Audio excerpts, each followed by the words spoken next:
vrai que c'est pas évident parce que c'est quelque chose de complètement confidentiel, d'interdit. La police leur court après. Et quand on a décidé de faire un documentaire sur le Fight Club Thailand, sur le Bangkok Street Fight, on s'est vite aperçu que c'était pas ouvert, que c'était caché, et qu'il fallait trouver des contacts vraiment dans ce milieu-là. Donc mon partenaire thaïlandais, lui, était déjà un peu appliqué là-dedans. Et le réalisateur, Andy Funnell, qui est anglais mais qui habite ici depuis longtemps, qui pratique un peu ces sports, a tout de suite sympathisé avec les gens qu'on a suivis, qu'on a filmés. Donc moi, mon rôle, en sorte qu'il y ait tous les éléments, tous les outils, les accès, que tout le monde soit en sécurité. Mais bon, je me souviens que le premier combat auquel j'ai filmé, il y avait une équipe, il y avait 3 caméras, il y avait un drone, c'était un truc assez important. Il y a eu donc c'est des séries de combats, de 3 minutes. Il y a eu un combat, un des 2 mecs est tombé, il a perdu connaissance, il a repris connaissance, il s'est assis là où j'étais derrière moi. Il y avait une espèce d'infirmière qui était là, qui lui passait de l'eau fraîche, un petit peu à boire, et le mec n'arrivait pas à reprendre souffle. Et il a failli mourir, parce qu'il s'était bourré la gueule avant le combat. Il faisait 40 degrés dans la pièce, il n'arrivait pas à reprendre ses esprits, il était en train de partir doucement. Et à un moment, il y a une autre infirmière qui est venue, qui lui a dit « ça va ?» et un de ses potes qui était là a dit « il avait bu beaucoup d'alcool ». Donc l'infirmière l'a regardé comme ça, a fait signe, il y a une ambulance qui était là, parce qu'ils font quand même vachement attention à la sécurité, qui est venue, ils l'ont mis dans l'ambulance et l'infirmière a dit à son pote « si tu m'avais pas dit ça, dans 10 minutes il était mort ». Ça calme. Ça calme parce que là tu te rends compte que c'est pas seulement des gens qui sont là pour s'amuser, à se taper dessus et à jouer aux méchants. C'est des gens qui prennent vraiment des risques, qui risquent leur vie. Et toute la question, ça a été de comprendre pourquoi. Parce qu'on voulait montrer des combats, on voulait montrer que ça existait, mais on voulait aussi qu'à travers le film, on comprenne pourquoi les gens ils se battaient comme ça. Parce qu'il n'y avait pas de pari d'argent, il n'y a pas de gagnant, il n'y a pas de battu. Pas d'arbitre, je suppose. Il y a un arbitre, mais l'arbitre, il est là pour que ça s'organise dans le respect, qu'il y ait des règles. Et les règles, c'est on s'arrête quand on a fait mal à l'autre, ou on s'arrête quand l'autre dit stop. D'accord. Sinon, pendant 3 minutes, on se tape dessus. D'accord. Il fallait qu'on trouve des protagonistes, des gens dont l'histoire soit caractéristique, nous permette de comprendre ce qui était derrière cette volonté de se battre. Alors, quelles sont les plus grosses difficultés que vous avez rencontrées? Il y en a eu beaucoup de difficultés. Le tournage a été vraiment semé d'embûches, du début jusqu'à la fin. Des partenaires qui sont retirés du projet, des protagonistes qui, en plein milieu du tournage, ont dit « nous, on ne veut plus apparaître à l'écran », des gens qui sont apparus on ne sait pas d'où et qui nous ont dit mais il va falloir nous payer cher, sinon attention à ce qui va se passer. Faut bien comprendre que c'est underground, c'est censé ne pas exister. Et donc on est avec des gens qui n'ont pas forcément envie d'avoir leur tête sur un grand écran ou à la télé, et que quand ils voient qu'on les filme, qu'il y a plusieurs caméras, ils se disent on va demander de l'argent, 2, on va pas donner notre autorisation, et puis il y a des gens qui sortaient de prison, il y a des gens qui vont y aller, il y a des gens qui sont un petit peu en marge de la société. Donc la difficulté, ça a été de naviguer dans tout ça, de montrer qu'on avait de bonnes intentions, mais qu'on n'était pas là ni pour donner des leçons, ni pour dire ce qui était bien ou pas bien. Nous, on était là pour voir quelque chose d'absolument unique et d'essayer de comprendre quelles étaient les raisons qui poussaient ces gens à se taper dessus comme des fous pendant 3 minutes, régulièrement, et tout en restant dans un cadre... c'est comme le rugby, et on se tape dessus, mais juste avant, juste après, on est potes. Et c'est pareil, le Bangkok Street Fight, le Underground Fight Club en Thaïlande, c'est ça. Mais alors, est-ce que vous avez eu des problèmes avec la police? Alors, pas directement. On a été contacté à plusieurs reprises et on a contacté la police pour certaines parties du film, pas tellement pour avoir des autorisations, mais pour vérifier des informations, pour recouper des récits qu'on avait entendus, savoir comment eux ils avaient découvert le mouvement. Il y a un moment du film où on voit la police débarquer et leur demander d'arrêter. Et on s'aperçoit que la police a un problème juridique, c'est que comme c'est pas un sport il n'y a pas d'argent, il n'y a pas de gagnant, il n'y a pas de perdant, que c'est pas un sport, c'est une récréation, ils sont là pour s'amuser, c'est privé, donc il n'y a pas de base légale pour les interdire. D'accord. En tout cas, en ce qui concerne leur réunion.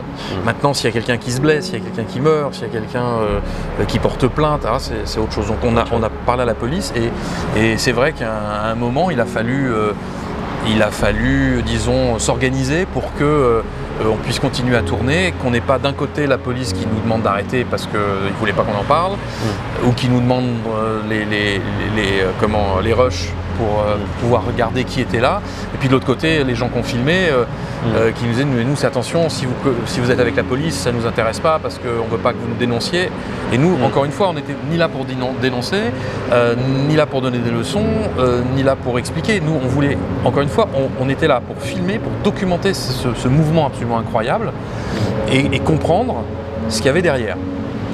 Alors tu dis que ce sont des événements privés. Dans quel type d'endroit ont lieu ces combats? Alors effectivement, ce sont des combats privés. Et au départ, ils étaient faits dans des lieux publics, sous des ponts, dans des squares, sur des terrains de sport.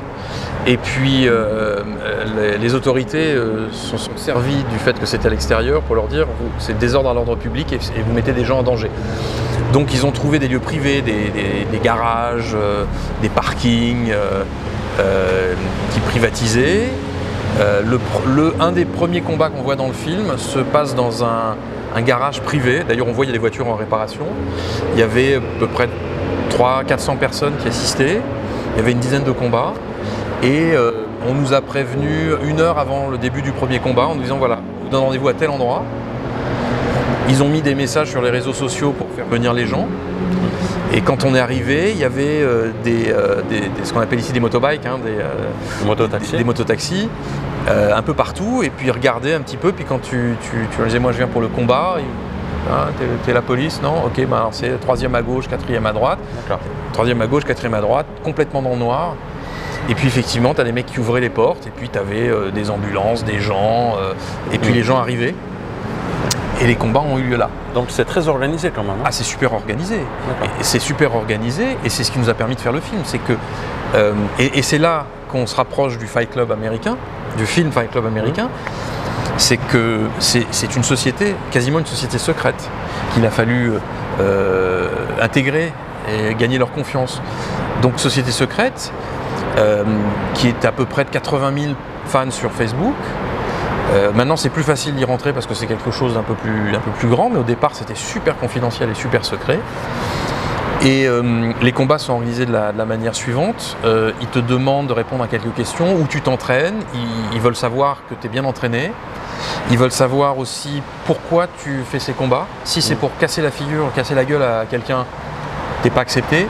Mais si c'est pour répondre à un problème que tu as toi, alors là ça les intéresse. Là tu vas pouvoir combattre parce que tu sais pas contre qui tu vas combattre et on va pas te féliciter si tu gagnes et on va pas te huer si tu perds. Il n'y a même pas d'histoire de niveau? Combattre avec quelqu'un qui a le même poids ou le même niveau de combat? Ils essayent d'avoir des choses homogènes. D'accord, ok. Mais encore une fois, tu peux dire ce que tu veux. Eux, leur rôle, c'est de faire en sorte que ça reste sympathique, qu'il y ait du respect.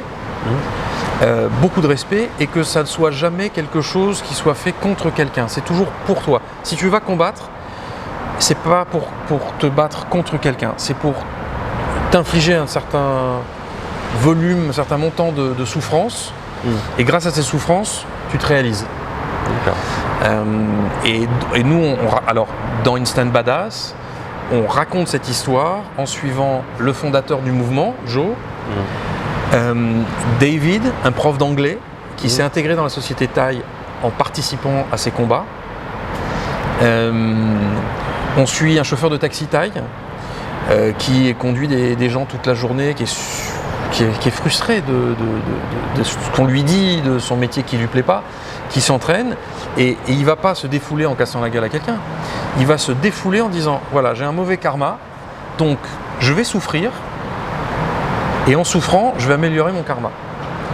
Et si, en se battant, il fait mal à la personne contre qui il est, on le voit plusieurs fois, il va s'excuser. Il va, oh pardon, je t'ai fait mal, et l'autre qui a le nez tout cassé, ou qui s'est tordu le bras, ou qui s'est fait vraiment mal, il va s'excuser en disant, je suis désolé, j'ai gâché ton combat. Mais alors c'est bizarre, parce que la société thaï, c'est une société plutôt calme. Les gens pratiquent le sport, les sports de combat dans des clubs. Mais alors pourquoi ces combats de rue, de street fight? Tu le vois, la Thaïlande est un pays très calme, les gens sont super respectueux, ils ont plutôt l'air heureux.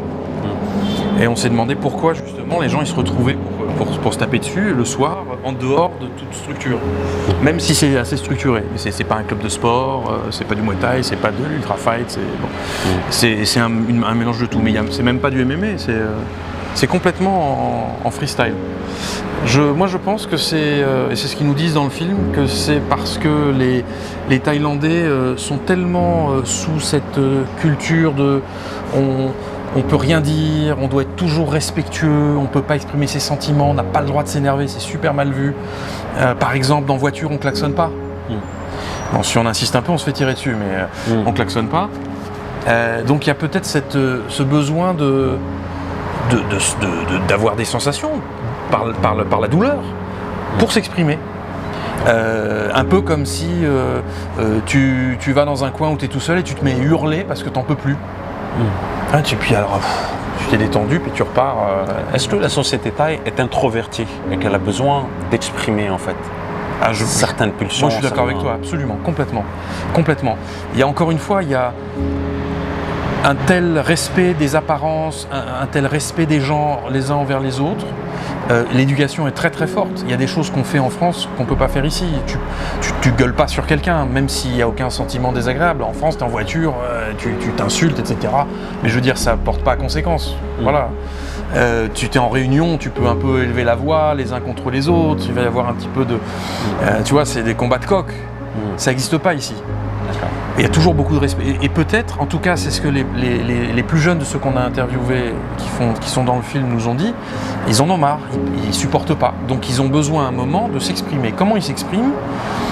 Pas en étant dans ces clubs, parce qu'on retrouve ce schéma de société dans ces clubs où on respecte. Non, là, il n'y a pas de respect. On est là et on se tape dessus, on se fait mal. Mais on ne fait pas mal à l'autre, on se fait mal à soi. Je viens autant pour me faire taper dessus, et c'est un peu paradoxal, mon rôle c'est de te taper dessus. Parce que je ne vais pas te taper dessus parce que je veux gagner, il n'y a rien à gagner. Je vais te taper dessus parce que comme d'abord c'est un jeu, ça fait partie de la raison pour laquelle on est là, mais mon objectif c'est pas de te faire très mal, mon objectif c'est que tu m'infliges une punition, que je ressente quelque chose, et que ça me permette de réaliser mon objectif. Mon objectif, c'est par exemple de m'intégrer au groupe, de ne plus avoir peur. Plusieurs des personnages qu'on a suivis nous ont dit quelque chose d'assez étonnant. Ils nous ont dit, une fois que tu t'es fait très mal, tu peux enfin être un homme, tu n'as plus peur. Ce qui pose une question sur ce que ça veut dire d'être un homme aujourd'hui, et pas seulement en Thaïlande, mais dans la société où la violence est interdite, où certaines postures parce qu'elles ne sont pas acceptables, ne sont plus acceptées. Et donc, autant les hommes que les femmes doivent se retrouver les uns par rapport aux autres. Et en Thaïlande, une des manières pour se retrouver, s'exprimer, se réaliser, c'est par cette violence. Maintenant, on a regardé, on a essayé de trouver la même chose ailleurs. Alors par exemple, dans les pays d'Europe de l'Est, il y a une extrême violence. Il y a des groupes qui sont super violents. Mais ça n'a rien à voir avec le Fight Club, ça n'a rien à voir avec le Street Fight en Thaïlande ou le Fight Club Thaïlande. Parce qu'en Thaïlande, encore une fois, c'est pas comme dans le film où à un moment dans le film, je crois que c'est Brad Pitt qui dit bon, on va aller tuer des gens au hasard dans les stations-service. D'accord. Ça n'existe pas, ça, ici. Ici, on ne veut pas faire de mal à personne. Ici, c'est vraiment... Et malgré, encore une fois, cette extrême violence, on le voit dans le film, il y a des combats, même, je veux dire, et puis c'est extrêmement violent parce que c'est du combat de rue, c'est pas deux boxeurs. Mais c'est pas une violence gratuite, c'est ça. Il y a toujours une clause derrière. Comme dans le film Fight Club, en fait. La clause dans le film Fight Club, c'était dénoncer la société de consommation, sortir de sa routine, voilà. Et les gens sombraient dans une routine et ils voulaient tuer cette routine. Voilà. Et se donner un sens à leur vie. Est-ce que dans ces street fights en Thaïlande, on se donne un sens? La seule raison pour laquelle ils vont dans ce street fight, c'est pour donner un sens à leur vie. D'accord. Est-ce qu'il y a des femmes dans ce fight club? Alors, pendant qu'on faisait le film, non, on n'en a pas rencontré. C'est un sport, entre guillemets, uniquement masculin. En revanche, les gens qui viennent regarder, il y a des femmes, des enfants, des jeunes, des vieux, qui viennent regarder. Et avant et après les combats, tout le monde est ensemble, on prend une bière, on discute, on rigole. Parce que c'est pas un sport avec un gagnant et un perdant, c'est pas une activité où on gagne de l'argent. On vient uniquement pour donner un sens, comme tu disais, à sa vie, en cherchant à éprouver de la douleur. Est-ce que ce mouvement de street fight, de combat de rue, a déjà été soumis à une menace d'interruption? Oui, plusieurs fois. D'ailleurs, quand il a commencé, ça s'appelait Fight Club Thaïlande. Ils ne se sont pas entendus. Ils se sont séparés en deux mouvements, Fight Club Thaïlande et puis Bangkok Street Fight Thaïlande. Et donc, nous, on a suivi le fondateur de Fight Club Thaïlande qui a créé ensuite Street Fight, Joe. Et donc, à chaque fois, quand ils sont séparés, ça a failli s'arrêter. Mais il y avait un tel mouvement, il y avait tellement de monde derrière qui voulait participer que naturellement, ça a continué. Et puis d'un côté, le Fight Club était beaucoup plus structuré, ils ont commencé à avoir des clubs fermés, des endroits. Alors que Street Fight, c'était vraiment sous un pont, sur des terrains de sport, et puis après, donc, dans aussi des endroits privés comme ce garage. Et puis ils ont tous plus ou moins des soucis, et donc en ayant ces soucis, quand ils sont pas là, il n'y a plus personne qui organise. Et puis c'est pas seulement l'organisation, parce que quand tu t'inscris et que tu veux combattre, il y a une espèce de contrôle sur ce que je disais tout à l'heure, de tes raisons, et est-ce que tu en veux personnellement à la personne contre qui tu vas te battre, ou contre les personnes contre lesquelles tu vas te battre. Parce qu'il ne faut pas. Encore une fois, c'est pas un ring ou c'est pas un combat pour gagner contre quelqu'un, c'est vraiment une quête personnelle. Et dans les gens qu'on a trouvés, qu'on a interviewés, moi ce qui m'a le plus touché, c'est David, qui est un prof d'anglais, donc, qui lui dit que ça lui a permis d'intégrer la société thaï, parce qu'au début c'était un petit peu quelqu'un de l'extérieur, il n'avait pas d'amis, il ne parlait pas la langue, et puis il s'est mis à faire... Il faisait déjà de la boxe. Et il a montré qu'il voulait se battre, et qu'il était respectueux des règles, et qu'il était respectueux des gens, et puis il a montré qu'il était un adversaire coriace. Donc les gens ont voulu se battre avec lui. Au début avec une petite gêne parce qu'il était un peu plus grand, un peu plus musclé, puis les gens ont vu qu'il jouait le jeu, et donc il pouvait vraiment se battre, vraiment se taper, et on voit que ça lui a changé sa vie en Thaïlande. Il s'est intégré, c'est quelqu'un qui a une vraie vie maintenant en Thaïlande, grâce à ça. Et en même temps, les gens qui ont combattu contre lui ont eu face à eux un adversaire qui s'est défendu, qui les a aussi frappés, mais toujours dans ce grand respect. Il connaissait les règles. Et donc pour ses adversaires aussi, ça a été une grande chance. Et moi ça m'a ému. Ça m'a ému parce que on n'est pas sur du combat sportif de boxe où tu as un certain nombre de rounds, et puis on compte le nombre de points, et il va peut-être y avoir un KO. Non, c'est pas ça, ça dure 3 minutes, quoi qu'il se passe, moins s'il y a un blessé, ou s'il y en a un des deux qui veut s'arrêter. Alors on avait évoqué les lieux de combat, on avait dit des gymnases, des parkings, des endroits un peu comme celui-ci, je suppose. Oui, surtout au début de l'histoire du street fight à Bangkok, ils se retrouvaient dans des lieux un peu cachés, mais publics.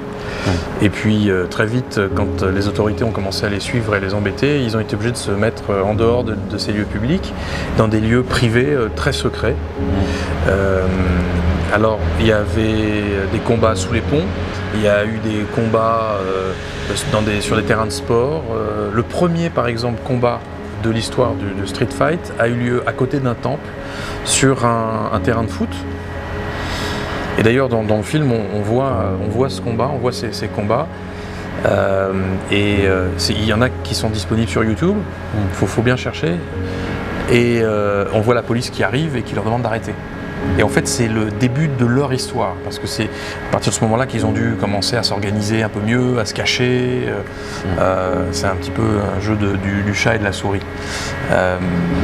Mais nos protagonistes, ils arrivent après, parce que c'est des gens qui font pas partie du début de l'histoire. C'est des gens qui, une fois que ça existe et que c'est organisé, utilisent ça pour leurs propres objectifs. À quelle fréquence il y a ce type de combat? Est-ce que c'est quotidien?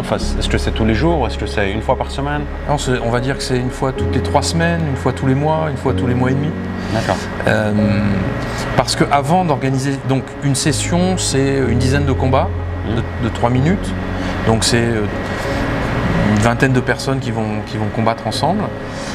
Mais les organisateurs veulent savoir qui va combattre. C'est eux qui décident de la séquence des combats et de qui combat avec qui. Donc ils regardent. N'importe qui peut pas. Je peux pas m'inscrire demain en disant je veux venir et me dire bah oui c'est à tel endroit, tu viens, tu combats. D'accord. Non. Si je suis nouveau au Fight Club, est-ce que je combats? Est-ce que c'est pareil que le même film? Non. Okay. Non. Pas du tout. Parce qu'ils veulent pas qu'il y ait de problème, ils veulent pas qu'il y ait d'accident. Encore une fois, l'idée c'est de donner l'occasion à des gens de se réaliser. Pas de taper sur quelqu'un pour lui faire mal ou pour gagner. Et d'ailleurs, moi, je trouve ça absolument remarquable. Ils se tapent, c'est des combats de rue, donc c'est pas des pros, donc parfois ils se font mal, c'est super violent. Si tu sais donner un coup, tu vas faire mal, mais tu casses pas le nez de quelqu'un quand tu le boxes, tu casses pas le nez de quelqu'un exprès. Tu sais que tu donnes des coups pour provoquer un KO, pour marquer des points. Non, là ils savent pas, donc ils peuvent se faire très mal, et dès qu'ils se font mal, ils s'arrêtent et ils s'excusent. Et l'autre va aussi s'excuser en disant non mais non, putain tu m'as fait mal, mais tu vois à cause de moi, parce que j'ai arrêté ton combat, donc tu ne peux pas aller jusqu'au bout de ta démarche. C'est assez dingue. Je vais te poser une question un peu directe. Est-ce qu'il n'y a pas de sadomasochisme un petit peu dans ça? Vouloir se faire mal? De la part du producteur, tu veux dire? Aussi, par exemple. Mais certainement. Non, plus sérieusement, c'est pas du masochisme parce que... Enfin, je dis ça, je sais pas. Je sais pas. Et en tout cas, il n'y a pas de sadisme. Il n'y a pas de sadisme dans ça. Ils veulent pas faire mal. C'est vraiment un cheminement personnel. Alors, est-ce que c'est du masochisme? Je peux pas te répondre. En tout cas, c'est... après avoir passé un certain temps avec ces personnes... Combien de temps? Ça a mis 3 ans, le tournage a duré 3 ans pour tourner ce documentaire? Pour le tourner et finir le film, ça a duré 3 ans. D'accord. Mais moi je leur ai posé la question à plusieurs, je leur ai dit, bon, si c'est pour se retrouver soi-même, pour avoir un certain équilibre, pourquoi pas faire du yoga le dimanche après-midi? C'est vrai que c'est plus facile, hein. Ça fait moins mal. C'est la décision, ça fait moins mal. Et non. Non, c'est pas. Il y a vraiment un cheminement, il y a une démarche personnelle qui permet de se réaliser à travers cette souffrance. Et effectivement, c'est vrai que quand tu fais un sport de combat, tu fais des sports de combat, et que tu prends des coups, tu n'as plus peur de prendre des coups, et tu te sens plus détendu. Si tu sais que tu peux te prendre un coup de poing, je veux dire, c'est quand même assez rare de prendre un coup de poing dans la figure. Ça arrive, mais c'est quand même assez rare. Donc tu as peur. Mais si tu sais que tu es capable de prendre un coup de poing dans la figure, que ça va faire mal, mais que tu es toujours vivant après, et que tu n'es pas défiguré, et que tu n'as plus peur. La peur, c'est de ne pas savoir ce qui va se passer, de ne pas savoir si tu es capable de gérer un truc. Maintenant, tu sais que tu es capable de soutenir un combat comme ça, de prendre des coups et de continuer à vivre. J'imagine, la pression doit être forte quand même, avant les combats. Ah oui. Pour les débutants. Tout le monde te regarde. Est-ce qu'on peut prendre des vidéos avec les téléphones? Tout le monde filme, il n'y a pas de souci. Est-ce qu'il y a une différence avec les combats de prison ici en Thaïlande? Mais les combats de prison, il y a des gagnants, des perdants, il y a des jeux d'argent probablement. D'accord. Encore une fois, là, c'est dans tous les sports de combat, dans tous les sports, on veut être le meilleur. Le but du sport, c'est d'être le numéro 1. On ne fait pas un sport pour être le numéro 2 ou le numéro 3. On fait un sport pour gagner. Mais là, on fait pas ces combats ne sont pas organisés pour qu'il y ait un gagnant. Il n'y a pas de gagnant. D'accord. Donc on ne peut pas parier de l'argent ou quoi que ce soit, puisqu'il n'y a pas de gagnant, il n'y a pas de perdant. Alors pour résumer, ce documentaire, vous l'avez réalisé en 3 ans. Je suppose que ça nécessite des ressources énormes. Combien de personnes? Alors, non, c'est un documentaire qui n'a pas coûté cher. D'abord parce qu'on n'avait pas de moyens. Pas de moyens parce que notre partenaire Thaï, au milieu de l'aventure, a été faire autre chose. Des pressions, des difficultés. Et puis, tout le monde a fait des efforts. Le réalisateur, les personnages ont bien évidemment pas été payés. Les équipes ont été payées. Tous les gens qui n'étaient pas impliqués dans les résultats du film ont été payés, normalement. Ça, c'était vachement important. En revanche, c'est vrai que ça a mis 3 ans pour faire tout le film. C'est vrai qu'il y a des moyens techniques importants pour qu'on ait une belle image, pour qu'on puisse raconter l'histoire d'une belle manière. Il y a un combat qui est filmé par 3 caméras et un drone. Une série de combats. Il y a beaucoup d'interviews, c'est juste une caméra sur l'épaule du réalisateur, d'Andy.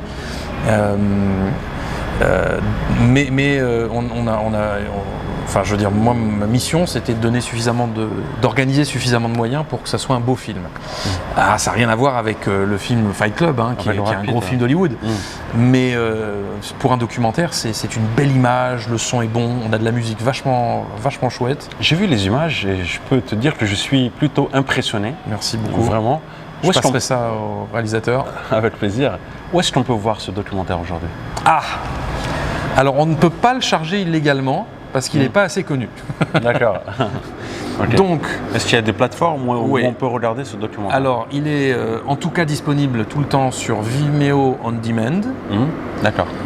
Donc, le nom, c'est Instant Badass Bangkok Street Fight. Instant Badass Bangkok Street Fight. Instant Badass Bangkok Street Fight. C'est ça. Et si tu veux, pour te remercier, je te propose d'offrir un discount code de 50% à tous tes followers. Un code de réduction, moins 50% alors. C'est ça. Super. Voilà. Donc alors c'est sûr, c'est un peu d'argent, mais ça va permettre de rémunérer les gens qui n'ont pas encore pu être rémunérés. Super. Bon, en tout cas, on mettra le lien du documentaire en description. Merci beaucoup. Voilà, pour en avoir accès. Et surtout, faites-nous vos feedbacks pour les personnes qui vont regarder. Voilà, c'est une autre facette de la Thaïlande, de Bangkok. Et moi, je suis très enthousiaste. Merci beaucoup. Merci beaucoup. Merci beaucoup d'avoir témoigné aujourd'hui. Voilà, ça me fait plaisir. J'avoue que j'ai demandé à Stéphane depuis plusieurs semaines de faire une vidéo spécialement conçue pour le Fight Club et je suis super content. Merci beaucoup Stéphane. My pleasure. Ciao. Ciao.